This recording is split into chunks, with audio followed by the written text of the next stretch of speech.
Scraps! What? We watched a movie that you didn't want to watch. Yes, how bad me can be, me. Yes. So, the Lorax Illumination. Illumination's very topical at the moment due to their up-and-coming movie. You mean the Wario movie, right? God, I wish The it was Waluigi film? Oh God, I would watch the shit out of a Waluigi film. The epic the epic story of a man who grew up in a fractured family, only to become really good at sports and spend all of his time under a fake name. So, we watched the Lorax, and before we get into the actual meat and potatoes of the movie, I think it's very important that we talk about its production, because that is a very, very heartbreaking thing to look into. Ah, darn. So, the Lorax was originally going to be like a rock opera kind of movie, rather than all the annoying pop songs that it ended up with. It's gonna be a jukebox musical. I love those. Yeah, and its core identity song was going to be one called Biggering, which you can still listen to on YouTube. You can find it on YouTube. It's an amazing song. But the people making it were told by the executives to completely change the tone, the theme, the message, the music, and pretty much its identity, because they found it to be too anti-corporation. You know, considering when I watched the movie, and one of my notes is literally consumer products good, actually. You know something's wrong in a film about how the trees need to speak through a wise old Danny DeVito. God, I love Danny DeVito is one of the few good things about the movie. But I'm going to disagree, but it's not because of Danny DeVito. Okay, it's Danny because DeVito there's no good thing about the movie? No, it's... Okay, so... Remember how you mentioned that they wanted to make the film more corporate? Yeah. Well, the thing I noticed, because I watched the original and I watched this one, Danny DeVito's Lorax is a lot more malicious in the early part of the film, and I believe this was done to make so that when the corporation took over... You didn't feel as bad? You didn't feel as bad, yeah. They wanted him to be like, oh, he's a jerk. He deserves it for, like, interfering in someone else's life and insulting old ladies and whatnot. And the thing is, like... If that wasn't the goal... Yeah, and the goal. The thing that annoys me the most is that the reason why it was unsustainable is because of the way they were doing it, rather than the fact that they were doing it. Because it is very easy, well, not easy, but it would have been a lot less destructive and more sustainable to, replant the trees after you cut them down. Yeah, they didn't do that. They didn't or make a machine that can harvest the tufula leaves without having to cut them down, or without having to get it, like, leaf by leaf. I mean, we got machines that can vibrate a tree until all the fruit comes down. Why the fuck couldn't they just make a machine that just vacuums all the leaves off the tree? Well, to be fair, that technology did not exist back in the 1970s when the story was written. Vacuums existed. Well, I mean, not. Well, yeah, no, not in that way. Yeah, when the story was. Yeah, no, I see what you mean. There was a point to be made. He was literally using the, at the time, method that was popular. Yeah. Okay, that's fair.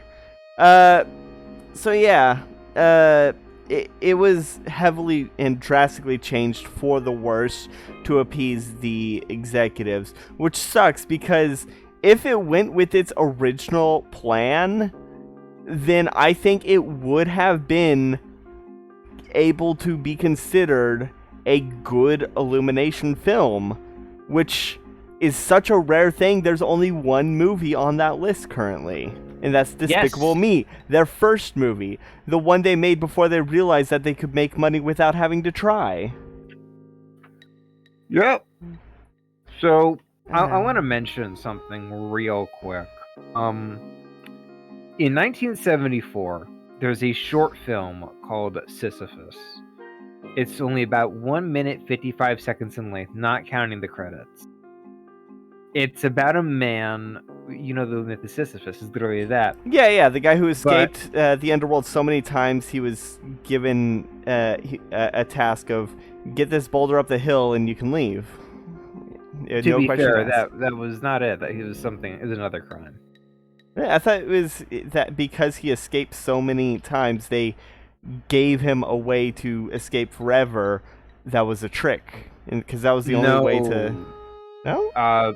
He didn't escape the underworld. He never escaped the underworld. What he did was he tricked Hades and Thanatos, and basically locked them up in his house for a bit.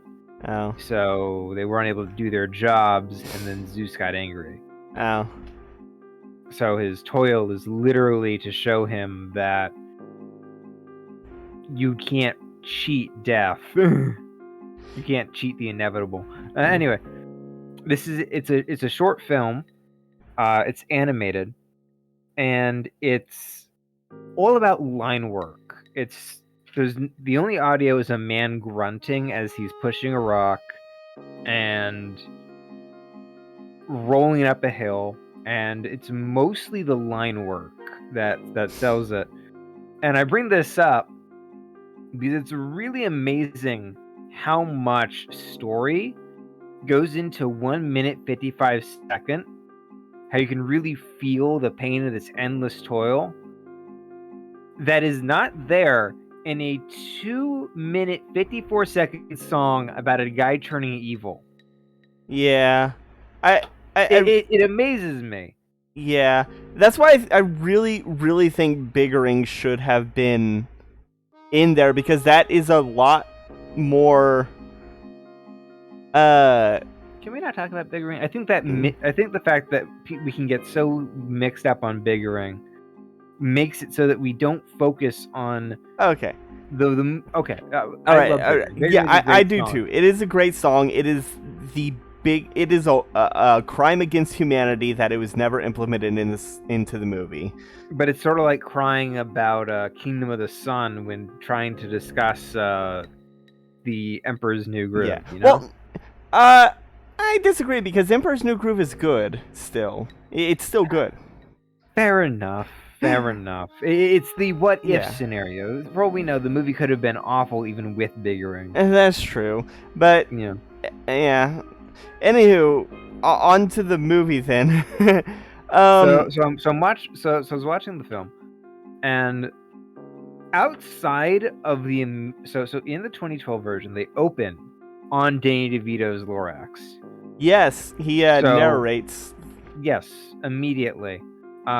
Which is a good choice. There's very little narration in this film. Yeah, it's basic world building of like, there's a town where everything's plastic and the people live there and don't see anything wrong with it. Yes, even though it's clearly wrong. And I bring this up because he doesn't appear until at least 30, almost 40 minutes into the film proper. Yeah. After that. So Danny DeVito is not in this movie for long. He's in it for like 20 minutes tops outside of, and like that includes all the padding. Yeah. But then you see the original, because I did watch the original too, from 72. And the Lorax appears 4 minutes in a 25-minute episode. So he's not there for about 20% of it, but he dominates as soon as he appears. Whereas Danny DeVito's Lorax sort of falls out of focus constantly. Yeah, and I think that the woodland animals are very much partially to blame for that. I don't like the woodland animals. They feel like discount minions. They are discount minions. especially the fish. I have The on fish, my. I hate them. I'll get back to them later. Once we get into the Onceler's backstory.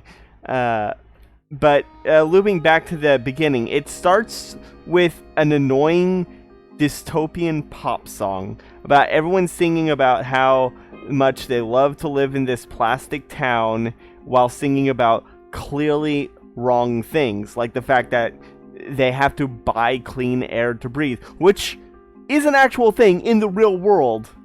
There are places that are so polluted that there are companies selling fresh air. I wrote down Spaceballs. Oh yeah, that was the plot of Spaceballs. It was the plot of Spaceballs. I completely But forgot about that. Spaceballs was more subtle about its message.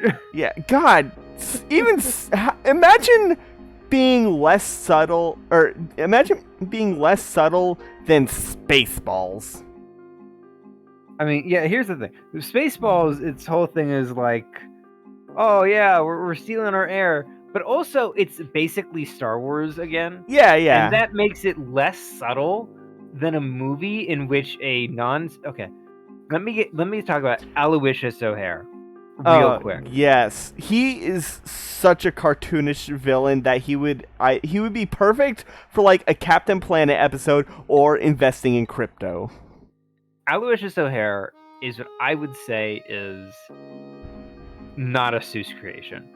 I know he's not. He definitely isn't. But like, if I didn't know that, then I would have known immediately this is not a character created by Dr. Seuss.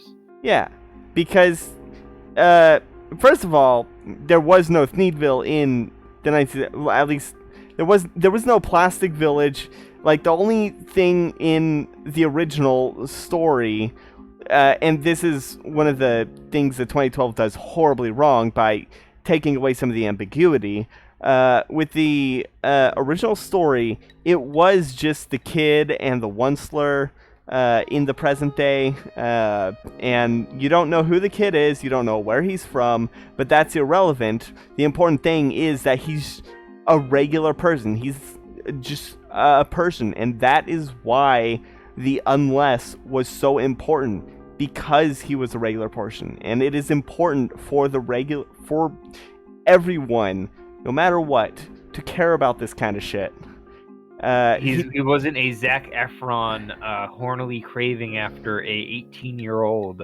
Yeah, a like 12-year-old Zac Efron. She's a high schooler. They're vague about the age, but I'm pretty sure they mentioned she's a senior, so a senior in high school. I don't think they mention a specific year, but they do specifically say she's high school. Okay, I might have just mistaken the senior, but it's super creepy. Yeah, 17 or 18, and she's definitely like 17 or 18. He's like 12, and I bet are very short. Yeah, well, he's definitely not. I mean, actually, he could just be short. Look at his grandma. Yeah, fair enough. But yeah. So the book or the movie misses the theme of the book by having such a cliche motivation of a kid trying to impress a girl instead of the urgency of climate change, which is... To be fair, I will say this right now on the topic of impress the girl. Most movies don't do that. It's because it's a very selfish reason and really, really makes people uncomfortable. You know what did it right? You know what movie did it absolutely? Stardust? Yes, Stardust. Because his original motivation was to impress the girl. But that was his character flaw. And he worked on it and shifted from being impress the girl to be a better version of myself. Yes, the movie knows. Stardust knows that the whole "I'm doing this to impress a girl and make her owe me something" is creepy as heck. Yeah. This film does not get that far. Yeah, no, there is no, well, what is she doing to prove her love to you? There's none of that. There's no moment in which the boy character, Ted, realizes to himself, this is kind of weird. I want to do this because I want to create a better future, not because I want to, get the girl. But throughout the movie, most of the attention is on him wanting to get the girl. So even if there is like a moment that I blanked on where he's like, There is no it's not moment. about me, it's not about you, it's about the future of our world. There is no moment There's like no that. It's from the first minute to the last minute. It's all about impressing the girl, and that is a huge misstep because it disconnects the audience from the message that it's supposed to be saying. And it's a bunch of red flags. Yeah. So there is one thing I did want to mention. I have it written down here. I do think that Ted, that's Zac Efron's character, is the Onceler's grandson. Are you saying that the Onceler had sex with Grandma? They're in the same age group, and Grandma does she was alive during the time when the trees were still, very present. So she was alive during the time, and she is in the right age group, and also Ted's hair does not match the hair of his mom or grandma, but it does match in style the Onceler's when he was younger. Fair enough. Yeah. Also, the grandma is the one who knew everything about the Onceler, including how to pay him. Well, clearly she got it wrong. I think she might actually be younger than him because remember how she tells Ted, you gotta get all the snail things, you gotta get a whatever. That's what the kids told me. And he'll tell you about the trees. So maybe he is just ambiguously older than even she is. I don't know. Who knows? I mean, O'Hare was an adult when the last Tuffler tree was cut down. Plastic surgery and really good hair dye. He would absolutely do some hair dye. On the topic of O'Hare, there is one thing I did note that was actually decent character building for him. Another one of the very few things I will say about this, and it would have been so much better in any other movie except for this, because this is not a movie that needed an outright villain other than the Onceler. But when O'Hare exits his car when he encounters Ted in the alley, his minions stick out their hands to form steps as he's walking down. And they do that again when he's climbing back into the car. They do it again to form stairs for him to walk up. And I think that is a very, very good detail that's easy to miss. He is very short. Yeah. He is shorter than Ted by a good amount. Oh, absolutely. He's like the anti Edna Mode. Yeah. God, Edna Mode is a fantastic character. She killed Syndrome. The writing in this movie is also not nearly as good as Incredibles. Dr. Seuss. Oh yeah. Yeah. So I wrote down a quote from the original 1972 version. Yeah. Where the Lorax first appears, and the Onceler says, "What are you doing in my tree stump?" And the Onceler says, "Your tree stump." And that's like immediately more interesting than the Onceler not the Onceler not seeing the whole lightning thing. And it's like, did you not see the lightning shower? Did you not see the explosion? You not see me coming out of the whole thing? No, I didn't. Nope. Therefore, it didn't happen. That did get a chuckle out of me, though. Fair enough. Yeah. The movie's not unfunny. The problem is that it's cheap chuckles. Yeah. Yeah, it's very low hanging fruit. Like, lots of memes. Yeah.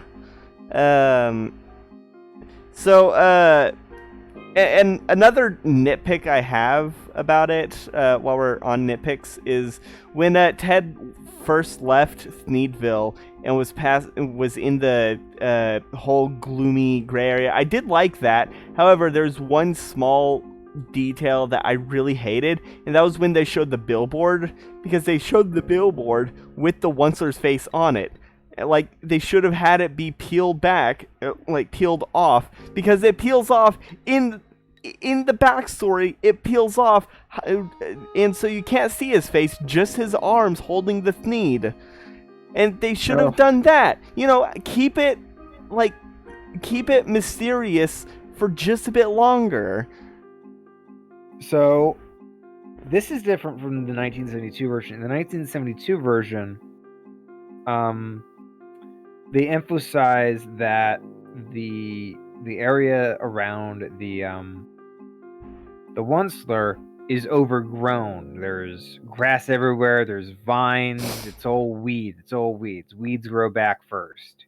Yeah. And they're choking out the life of anything else that wants to grow there. In the newer version, it's all wet. It's all dead.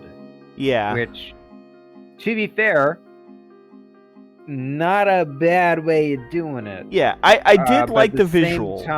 At the same time, I do think weed growth is more interesting because it shows that when you really think about it, things do grow back. But like only when we're out of the picture. Yeah, I did like the way the outside of Thneedville looked. I am a big fan of purples. We all know that. Purple is my favorite color. And I am a fan of, like, desolate wastelands, especially in contrast to the plastic paradise of Thneedville. So it was a good contrast, both in color palette and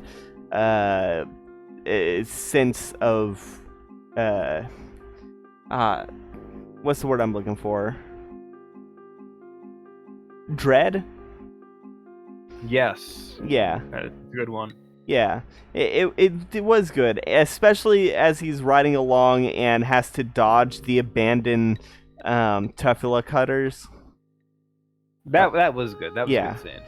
And the thing about this movie has scenes that are pretty good in terms of storytelling, but they just don't happen frequent enough. And usually it's the scenes where there's no dialogue. The dialogue is really bad in this movie. It is really bad. They don't use enough Seussian dialogue. Yeah, the only time they do use the Seuss rhymes is like whenever they're talking about, ooh, you need to get the shell of the great snail or whatever. That's not even a rhyme from Dr. Seuss. They made that one up. Yeah, and it's not good, but also any rhymes they do have are spoken as like wonder and whimsy, rather than just like. The only time one is said in like casual dialogue and is straight from the book is when Girl, I'm just gonna call her Girl because she doesn't have enough character to remember her name. She's Taylor Swift. I'm just gonna call her Girl. Okay. I'll call her Lamp. Because she can be replaced with a lamp, and I'll call her, Sexy Lamp. She is a sexy lamp. That is her role, is the sexy lamp. For context, the sexy lamp is a trope where a girl serves no purpose other than being the eye candy for the main character. And you could replace them with a sexy lamp and nothing would change. And that is who she is. Fair enough. The only thing that was that I could find that was directly from the book is the description of the Tuffula trees, and she's still saying it with a hint of whimsy, like their leaves are soft as silk and smell of butterfly milk, and it's immediately undercut by them being like, "What does that mean? I have no idea." There's a great descriptive word in the original, gricklegrass. Gricklegrass. That's like just a throwaway word to describe like the weeds. the weeds, yeah. Yeah. But it's like grickle grass. What does Yeah. that say? That's such a good word, grickle, but it's not a Yeah. word really. It's not. But it brings in the image of something unpleasant. Yeah, grickle grass. yeah. And it's alliterative It's too. yeah, it's the alliteration mixed with the hard consonant, the g and k noise, like that in such a rapid succession. Grickle, that just brings the feeling of something unpleasant. And my immediate thoughts are like, of what it would be like juxtaposed with grass is something with like thorns or maybe like scratchy leaves. It has texture. Yes, you can feel a texture in that word. And the whole of Dr. Seuss's writing is like that. He's always been very good at that whole texture through words thing. Yeah. Meanwhile, this movie does not have me hanging on anybody's words. I'm actually kind of tired of listening to half of them by around the midpoint. Oh yeah. Like, okay, everybody knows the famous. How bad may be. No, everyone knows the famous. What is it? Some kind of fuzzy peanut? I'll go right up your nose. Line.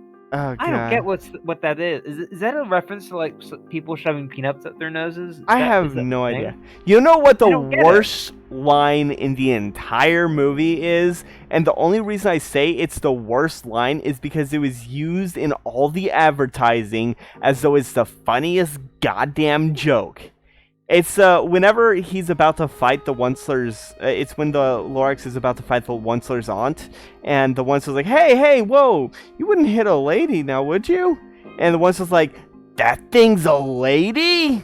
And it was in all the advertisement. It's the dumbest, most lazy joke ever, and it is just so goddamn annoying. And let's be honest, the character designer probably didn't get the memo because that definitely looks like a lady. Yeah, like it absolutely does look like a lady. It's the hair, it's the slight hunch of her back, it's the fact that she has visible cleavage and lips. And she's got lipstick on. Yeah, very feminine design. Yeah, despite also trying. It's ugly pretty, you know. Yeah, it's where they're like, oh, this character is so ugly, and it's like, oh, so they have like warts and like blemished skin. It's like no, everything's pristine, but they have a slight hunch and they look a little chubby. Yeah, and they're short. You know, one thing I will say about the character design is, for the most part, in terms of like, the character design isn't actually that bad. The hair textures look fantastic. I agree.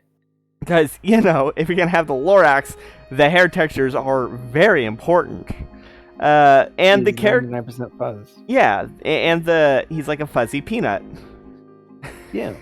But the character design is great. The characters are all very distinct, at least the main characters are. And a few of the background characters, like the delivery guy, and the two henchmen. The only characters that look like the same, other than, you know, Ted and the Lorax, or not Ted and Lorax, Ted and the young Onceler, because, you know, they have the same face and hair, are the Onceler's brothers, who are twins, so it makes sense. But they do have, like, varied body shapes. They do have distinct personalities, which you can figure out just by looking at them. The mom wears jewelry, bright colors, and talks like very condescending. Like 5 seconds of seeing this character, and you know that she's an absolute bitch, and she would call the manager. And it has pretty okay character design for the most part. It's competent character design.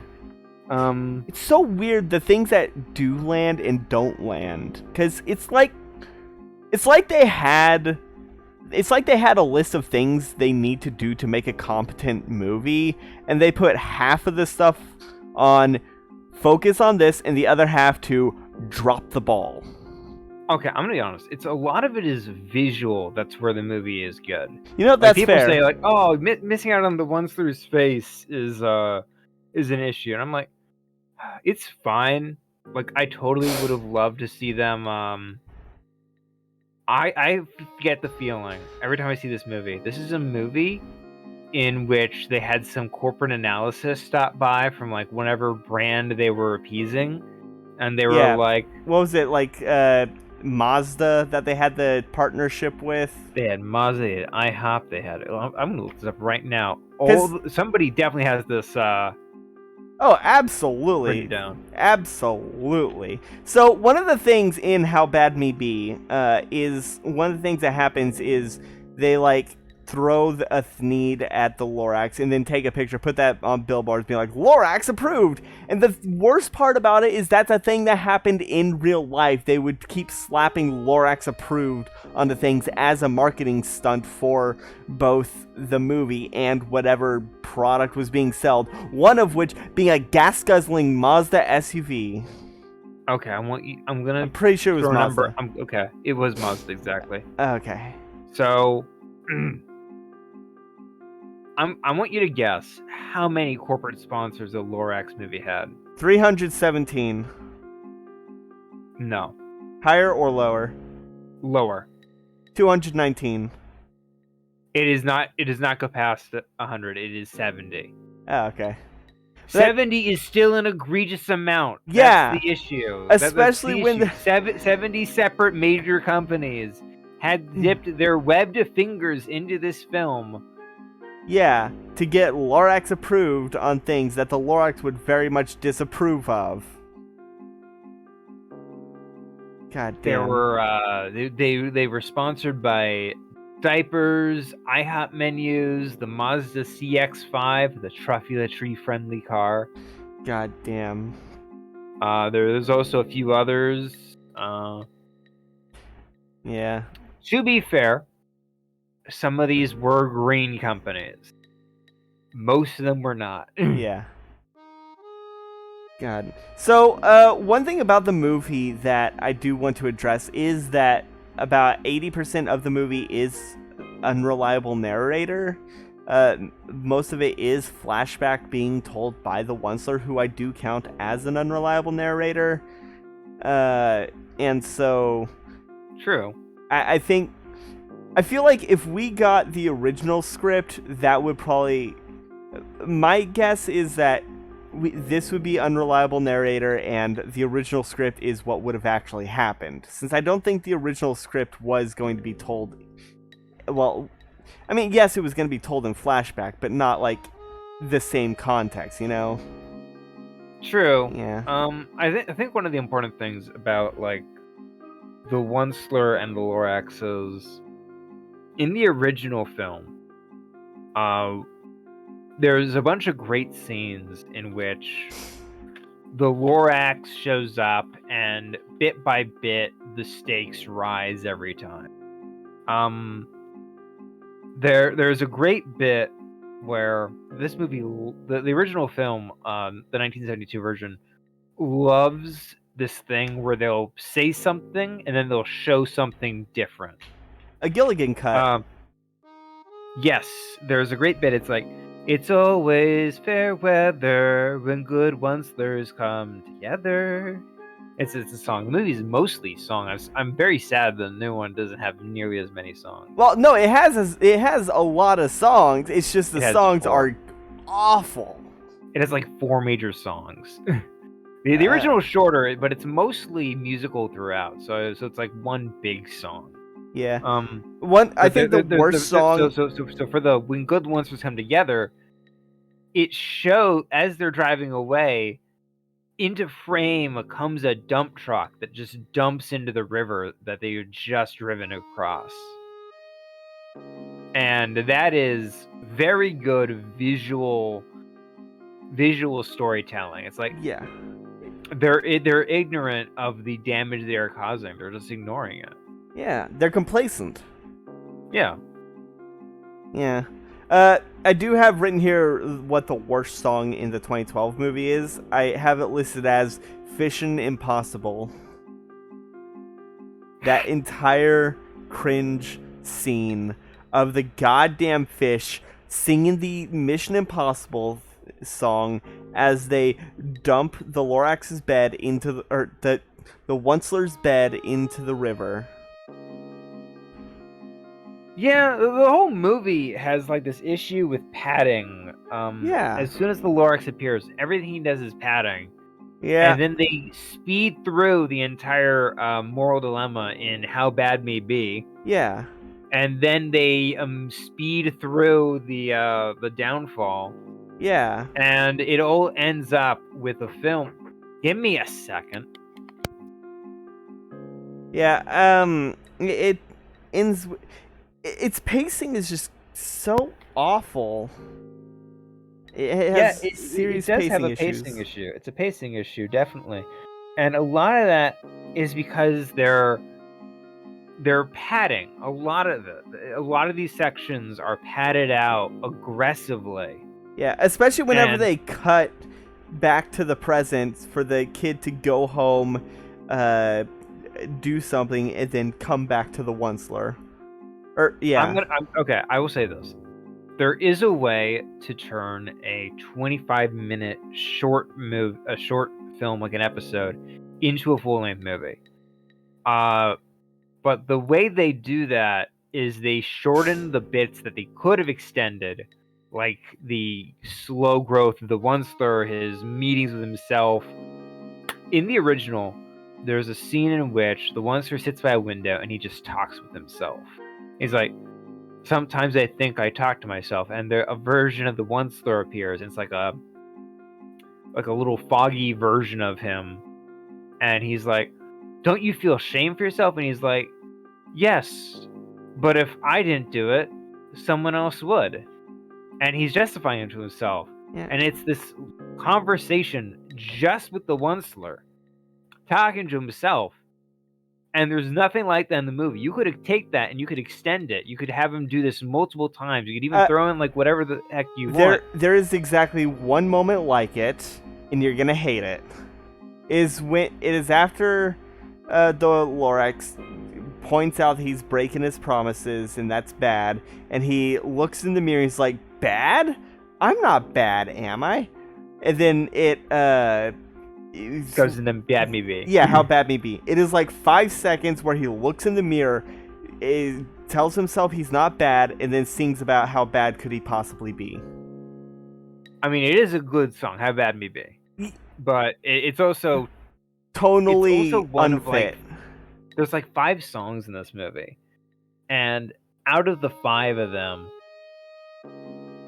a vast majority are like corporate songs. Yeah. They're like, corporation good, song good, stop thinking about bad thing, maybe. Yeah. Here is... look how good your life is in this plastic city.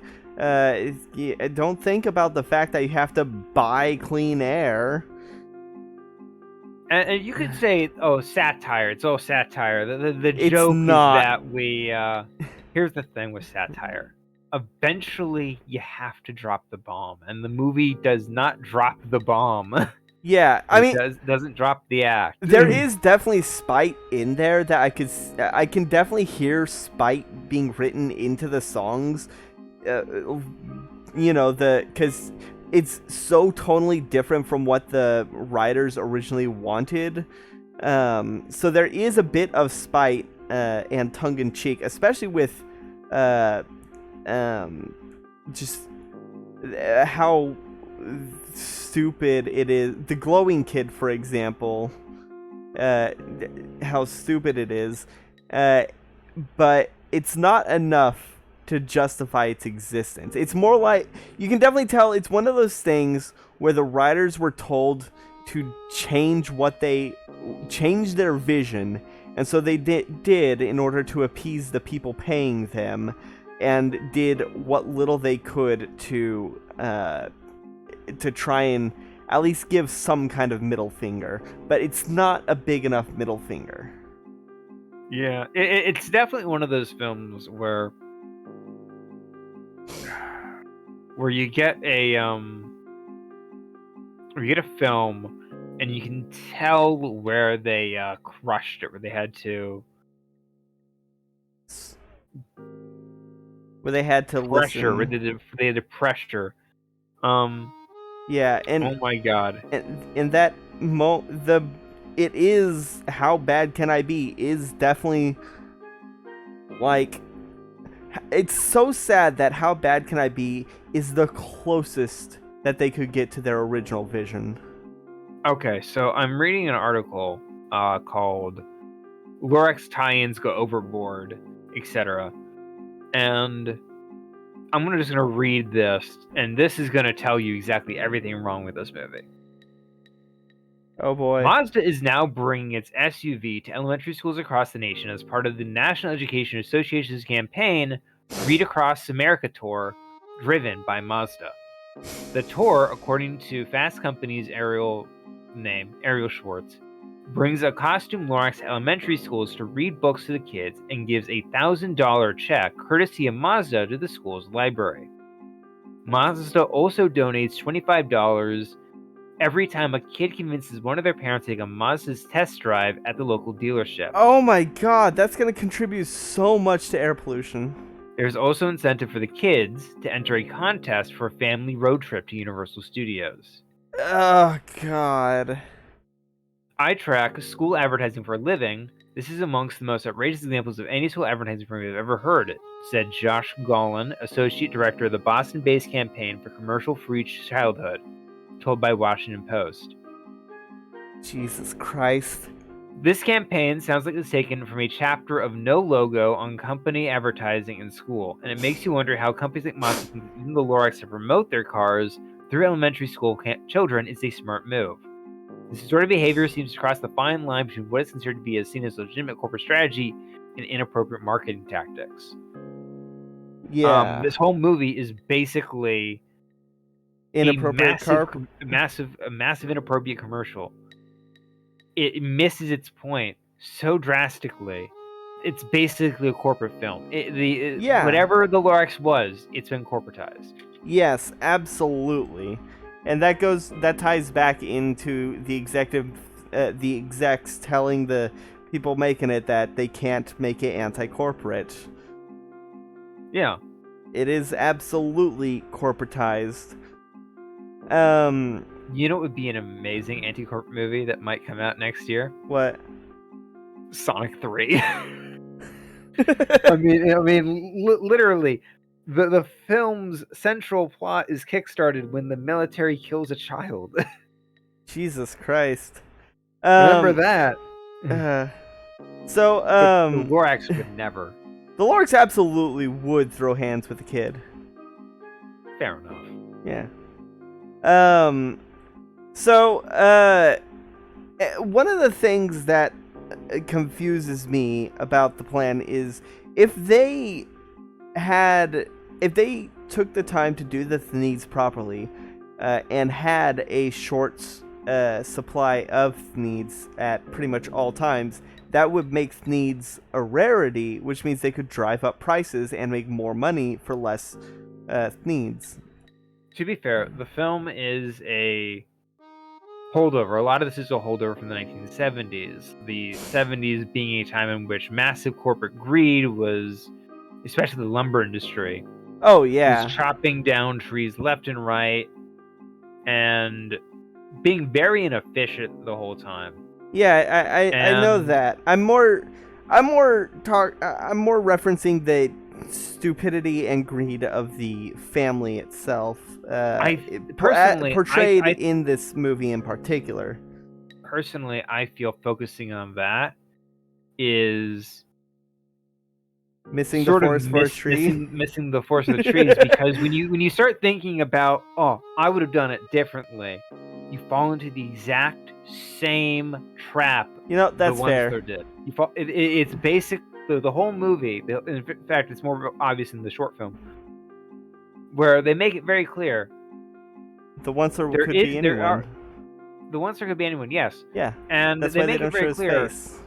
They have multiple scenes in which the Once-er's like, well, what do I do? And the Lorax is like, I don't have the answer for you. We have to find a way And yeah, we have to take steps. It doesn't have to be big steps, but it has to be a step. There's a great scene where the Lorax approaches the one slur, and he tells his story again, and the one slur is like, "Give me a little more time to think it over." And the Lorax replies, "You've run out of time for more thought." And that's important. That is a very important line. That is. And I am running out of time to be here. Okay, let's skip forward to the end, because there's honestly not a lot left to talk about without repeating ourselves. So skipping forward to the end, the song "Let It Grow," which is the most laughably bad song in the entire movie. But laughably bad in a way that's not even meme material, like How Bad Me Be. And that is because, like, yeah, it's the people, like, realizing that their lives are kind of shit, but it's done so awkward. Like, it is done so awkward, and then O'Hare's response of, like, acting like he's changed his mind, and then be like, "Nah, let it die." That is such a cartoonish, and I know it's a cartoon, but it's insulting to say that it should be able to get away with it because it's a cartoon. It's insulting to the kids that are the intended audience. And let it die, let it die, let it shrivel up and die. Yeah, that's my favorite part of that song. Yeah, because it's so cartoonish. Yeah, but it is cartoonish and it is funny, but it's also very insulting to anyone who deserves any kind of compelling story, because none of that, there is no compelling story here. It's just absurd. The point is missed a lot. Yeah, the moral, the themes, the tone, it is all wrong. And having said that, this movie is a little bit of a guilty pleasure of mine. Not me. I didn't want to watch this. I know. I'm the one that wanted to watch it. It's not a good movie. Definitely watch the 1972 version, because that is actually a good short film to watch. This one is... it's one of those ones where, like, if you were watching TV... well, nobody does that anymore, but if you're watching it and it was on, then might as well put it on. It's definitely, like, a background movie. You know, something to put on while you're doing something else. Like, I was playing Splatoon and writing down my notes while I was playing this, while I was watching this. Oh, you cheater! Don't worry, we'll have a hopefully good movie. I don't know, it's Scraps' turn to choose next time. But we'll be doing something that we hope is good. Or maybe Scraps will make me suffer, just like I made him suffer. Who knows? Spies in Disguise. I've never seen it. I don't know anything about it other than there's a pigeon. It's a Will Smith film. Okay, but that could go either way, let's be honest. Fair enough. Will Smith's films are either really good or really bad, like After Earth. Fair enough. To be fair, that was also a film Gemini that Man. In conjunction with I feel bad about Gemini Man. Gemini Man sounds like such a cool concept on paper. Well, there's actually already a movie about, like, with the same plot that was done a lot better. Is it The One? No, it's not The One, although The One is a fantastic movie. Either way, we're getting off topic. Thank you everybody for watching. Check out some of the other stuff. Scraps has Destroy All Humans, which by the time... Oh, wait, no, because this... Scraps has Destroy All Humans, which is going to be finishing up pretty soon.